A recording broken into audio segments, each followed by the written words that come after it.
Hello everyone and welcome to my channel, Cooking for the Family.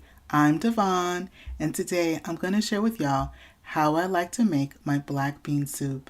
The ingredients are really simple. It comes out super yummy. You'll get about 4 to 5 servings of bowls of the black bean soup. And you can definitely double the recipe if you like. I'm going to share with you some of the fixings that I like to put on top, as well as some other things that you can also serve with it. So first, what I like to do is I like to prepare all my veggies, and we're going to be using some nice fresh celery, and I'm using 2 celery ribs. Now in the description box below, as always, I will have a list of all the ingredients you need to remake this yummy black bean soup. But what I like to do is I'll share with you how to take those ingredients and put them together to make this delicious warming soup, especially right now during the winter season. So this is my celery. So my celery, I cut them up in tiny pieces, not teeny tiny, but about the size of a kernel of corn, maybe just a little bit bigger than that.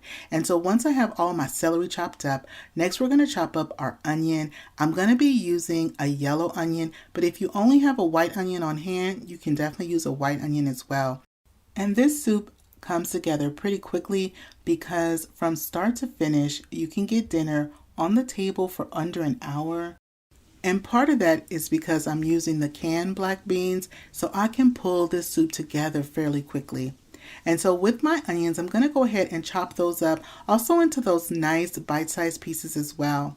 Now the fixings that I'm going to be using to go on top of my black bean soup is going to be some cilantro. I have a couple different kind of cheeses that I'm going to use. We also have some tortilla chips.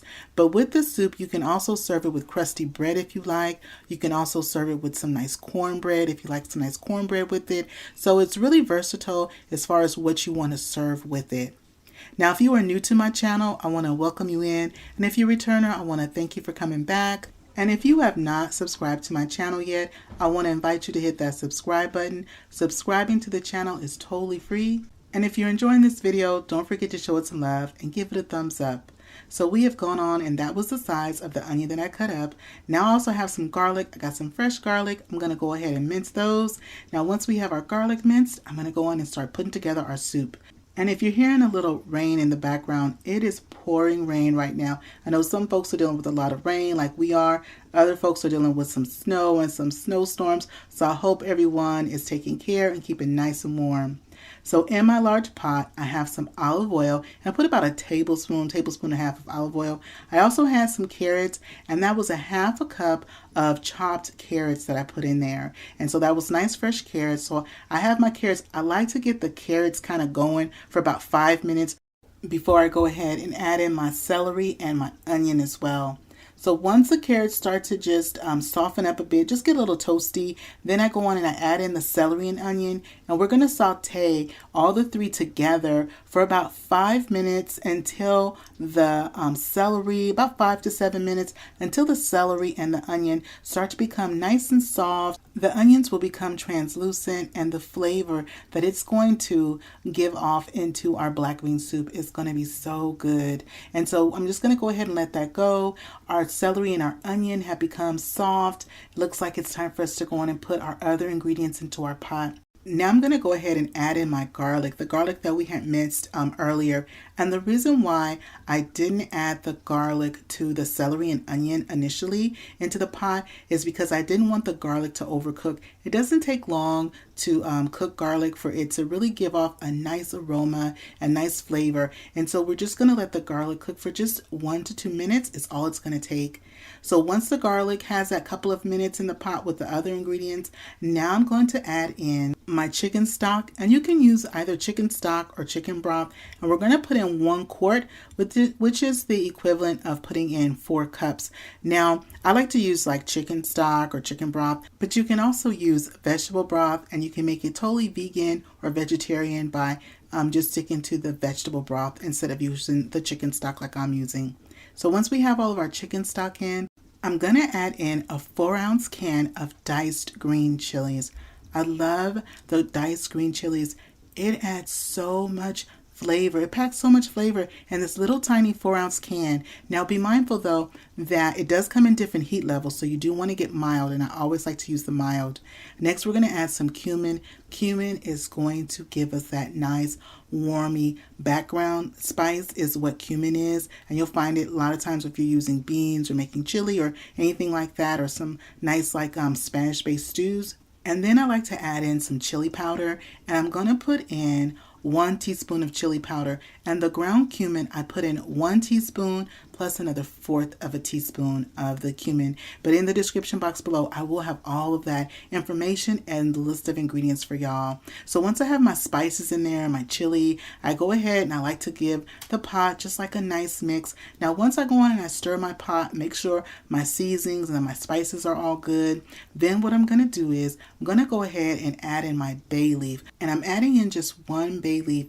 Now with the description box below, to get to the description box, underneath the title of the video where it says more, go ahead and click on that and the description box will open up for you. Then I have my black beans. You want to drain your black beans. So I drained them and rinsed them in cold water, and then I added those to the pot. And so I added in a 29-ounce can and a 15-ounce can of black beans that I went on and drained as well as rinsed in cold water, and then I added those. Now we're going to go ahead and put the top on our pot of our black bean soup. I'm going to turn my flame on high. We're going to bring it to a boil. It has come to a nice rolling boil. I go on and check the soup, see how it's doing. It's smelling really good. I'm going to put the top back on my pot. I'm going to now turn my pot down to a simmer, and I'm going to let the soup simmer for about 20 minutes on low. Well, our soup has been simmering for about 20 minutes on low. I'm going to go ahead and take my bay leaf out now. Our black bean soup is ready. Our broth is looking nice and savory. Our vegetables have become nice and tender, but something that I like to do is I like to take my potato masher and just kind of go into the pot and just kind of mash up some of the black beans, so that way a little bit of that nice rich starchiness from the beans get released into the soup, and it also helps to thicken up the soup just slightly. And so let's go on and try it for flavor, because we haven't added any additional seasonings yet. The flavor is spot on, but if you are going to be using the vegetable broth, you may need to add some additional seasoning and just season that up to your taste. So I have our bowl already, and these are things that I like to put on my black bean soup. So I'm going to use 2 different cheeses. One is the queso fresca cheese. I have a nice Mexican blend. I have a little bit of the Mexican sour cream. I'm going to put some avocado on mine. Now, if you want it spicy for an added kick, you can put some dashes of picante on top and mix that into your bowl of soup. You can also cut or slice some nice fresh jalapeno or some serrano chilies and add that to the soup as it's cooking. Or either you can go on and just have it individually, kind of like diced up, and you can go on and add some of that.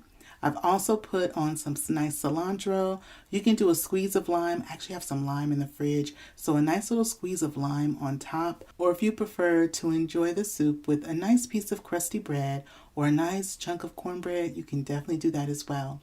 Well, this bite right here, that's for you. I'm going to go ahead and take my bite now. Oh my goodness, y'all.